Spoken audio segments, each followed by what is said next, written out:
दोस्तों, आज की कहानी है सासू माँ। मेरे माता पिता ने मुझे ऐसे संस्कार नहीं दिए कि मैं बड़ों का अपमान करूं। दोस्तों, कहानी शुरू करने से पहले अगर आपने चैनल को सब्सक्राइब नहीं किया हो तो कर लीजिए ताकि आपके पास पहुंच सके हर नया वीडियो। बहू, आज शाम की पूरी तैयारी हो गई है या कुछ और बाकी है? क्योंकि नरेश बेटा से उम्मीद मत रखना कि आकर वह तुम्हारी मदद करेगा। अरे, तुम्हारी बेटी ब्याहने लायक हो गई तो क्या? मेरे बेटे की उम्र नहीं हो रही। आखिर कब तक घर और बाहर के कामों के लिए तुम उससे मदद लेती रहोगी? सुलोचना जी अपनी बहू प्रतिभा से कहती हैं। प्रतिभा बोली, हाँ माँ जी, लगभग सारी तैयारी हो गई है और आप जानती हैं निया बेटी की पढ़ाई की वजह से मैं उसे बाहर के कामों के लिए नहीं करती हूँ। एक बार उसकी नौकरी लग जाए और अपने पैरों पर खड़ी हो जाए, फिर सब ससुराल जाएगी तो अपने घर का और बाहर का सब काम तो उससे ही संभालना है, जैसा कि हर लड़की करती है। और जहाँ तक आपके सुपुत्र की बात है, मैं उन्हें नहीं कहती, बल्कि वही छोटे मोटे कामों को करते हैं ताकि हमारे साथ जुड़े रहे। सुलोचना जी बोली, रहने दो बहू, मेरे नाक से दूध नहीं गिरता है।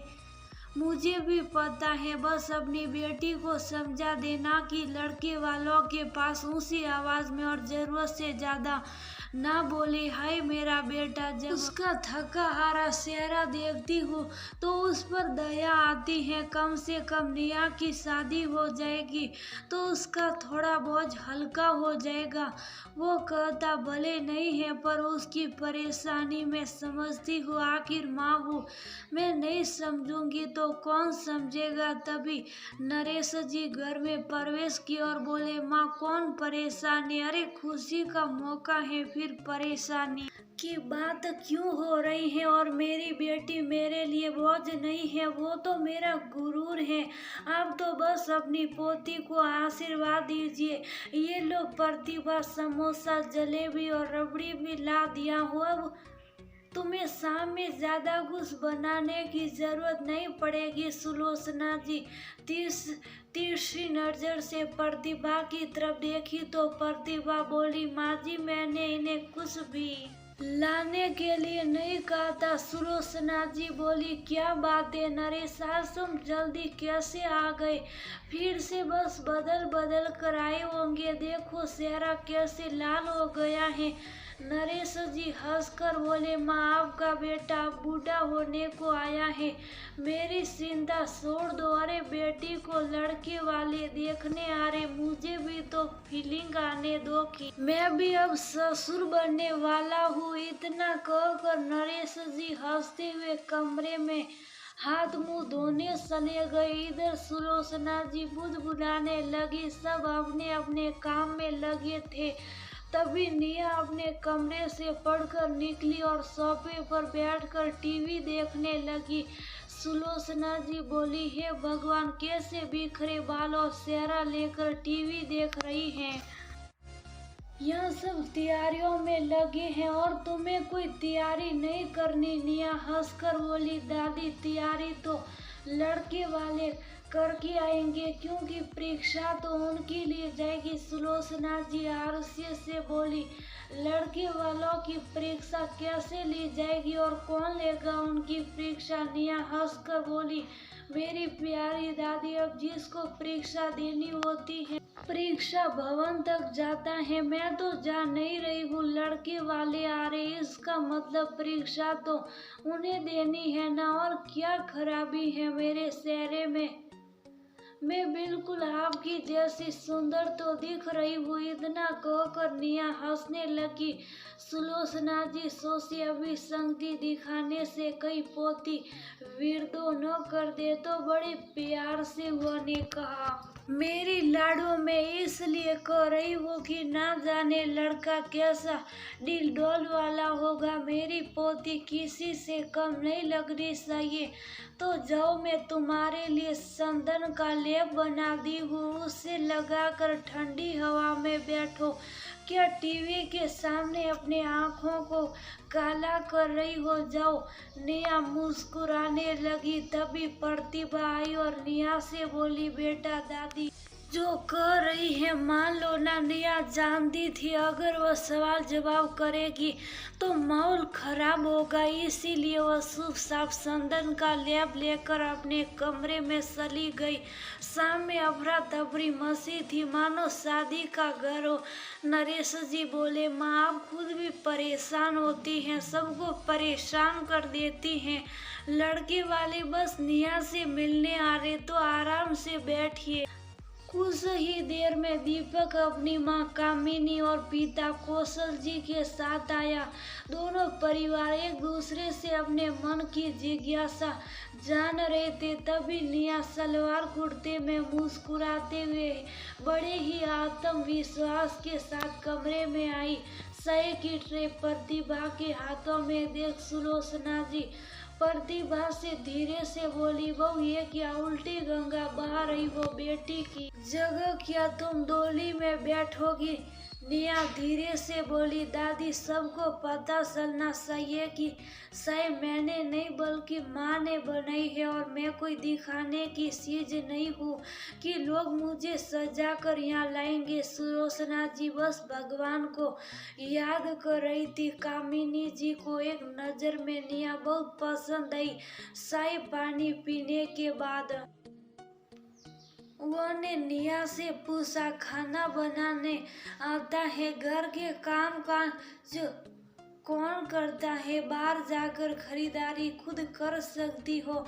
और तुम्हारी लंबाई कितनी है? नेहा बिल्कुल घबराई नहीं, बल्कि उसने हंसते हुए जवाब दिया, खाना बनाने आता है, परंतु जब समय मिलता तब बनाती हूँ। खरीदारी खुद कर सकती हूँ, पर किसी के साथ मिलकर खरीदारी करने में ज्यादा आनंद आता है। लंबाई हो आप देख ही सकती हैं, हील चंपल नहीं पहनी हूँ। नेहा के जवाब को सुनकर कामिनी जी तिरछी निगाहों से कौशल जी को देख रही थी। सुलोचना जी की धड़कन तेज होने लगी तो कौशल जी हंसते हुए बोले, वाह बेटा क्या जवाब दिया। माँ जी आप निश्चिंत रहिए, इसमें बच्चे का दोष नहीं है। अब सवाल कोई टेढ़ा पूछे तो कोई कैसे सीधा जवाब देगा? नेहा आगे बढ़कर हाथ जोड़कर कामिनी जी से बोली, अगर आपको मेरे जवाब देने का तरीका बुरा लगा हो तो माफी चाहूंगी। यही सवाल अगर आप दूसरे तरीके से पूछती तो मैं कभी भी इस तरह ना करती। मेरे माता पिता ने मुझे ऐसे संस्कार नहीं दिए कि मैं कभी अपने बड़ों का अपमान करूं। हाँ, जहाँ बात मेरे स्वाभिमान और आत्म सम्मान की आती है वहाँ समझौता करना मुझे पसंद नहीं है। नेहा की बात सुनकर दीपक हंसने लगा और बोला, माँ बिल्कुल आपके टक्कर की हैं, आप दोनों की बहुत जमेगी। तो कौशल बाबू हंसने लगे। कामिनी जी हंसकर नरेश जी को बोली, नरेश बाबू आपकी बेटी मुझे बहुत पसंद आई, और बेटा तुम्हें बड़ा मजा आ रहा है। पता चला लड़की मेरे पार्टी में आ गई, तब सोचा तुम्हारा क्या होगा। सब एक दूसरे को बधाई दे रहे थे।